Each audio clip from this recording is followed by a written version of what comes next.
কাতারে metro card কীভাবে করতে হয় আসেন আপনাদেরকে দেখাই।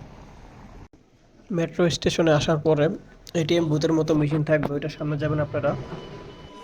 আসার পর আপনারা শুধু ডিসপ্লের উপর একটা টাচ করবেন, তারপর নিউ ট্রাভেল কার্ডে টাচ করবেন, তারপরে ওয়ানে টাচ করবেন। তারপর আপনি যত টাকা রিচার্জ করতে চাচ্ছেন তত টাকার উপর টাচ করবেন। আমি যেহেতু 10 টাকা রিচার্জ করবো তাই আমি 10 টাকার উপর টাচ করছি। তারপর ডান পাশে দেখবেন সবুজ বাতি চলতেছে, ওইখান দিয়ে 10 টাকা 10 টাকা 20 টাকা দিয়ে দিবেন।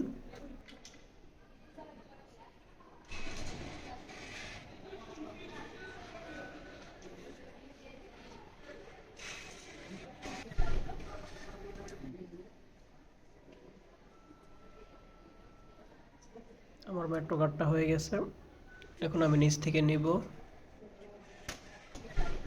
আপনাদের যদি একটা রিসিট লাগে তাহলে ক্লিক করবেন ইয়েসে, রিসিটও চলে আসবে নিচ দিয়েই। আর আপনারা যদি ব্যালেন্স চেক করতে চান তাহলে মেট্রো কার্ডটা এটার ভিতরে রাখবেন, তারপর দেখতে পাবেন আপনার মেট্রো কার্ডের ভিতরে ব্যালেন্স কত আছে। তো আমার মেট্রো কার্ড করা কমপ্লিট হয়ে গেল।